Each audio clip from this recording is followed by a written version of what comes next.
विषयाच्या अनुषंगाने आपण इकडे विरार फाट्याच्या नजदीक आलो आहोत.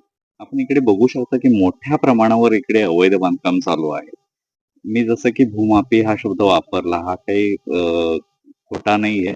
इथे बघू शकता की मोठ्या प्रमाणावर चाळीचे बांधकाम, अवैध बांधकाम चालू आहेत. ही जमीन पूर्ण आदिवासी प्लांटची आहे.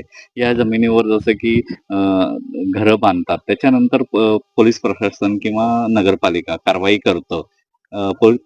नगरपालिका कारवाई करतं. कारवाई केल्यानंतर जनसामान्य लोकांचं काय होतं?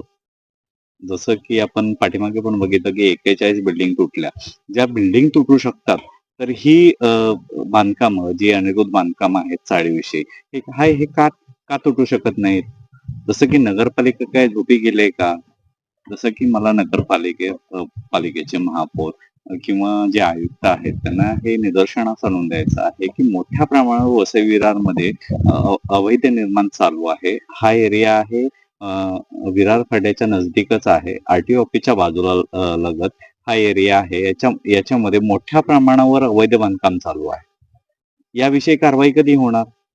जनसामान्यांना जसं की तुम्ही आता बांधकाम करून देता, घरपट्ट्या घेता, लाईट लाईट मीटरही बसवता किंवा व्यतिरिक्त काही फॅसिलिटीज पण देता नगरपालिकेच्या माध्यमातून. पण यांचीच घरं नंतर का तोडता? ही घरं तोडण्याच्या अगोदर जसं की भूमाफियांना तुम्ही संरक्षण देता का? हा माझा थेट नगरपालिकेला प्रश्न आहे. आणि या व्यतिरिक्त तुम्ही इकडे येऊन बघा. आम्ही एक अर्ज टाकतो किंवा आरटीआय टाकतो.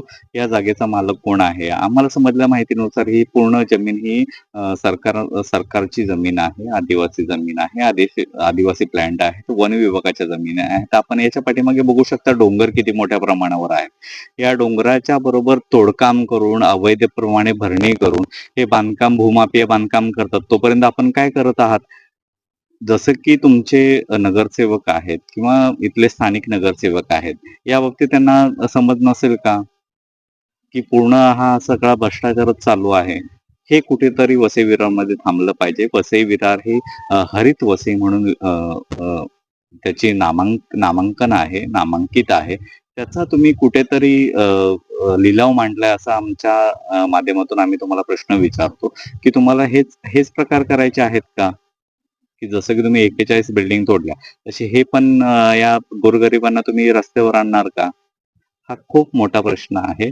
याविषयी तुम्ही रीतसर कारवाई करा आणि हे गोरगरिबांना या भूमाफियांच्या तावडीतून तुम्ही सुटका द्या.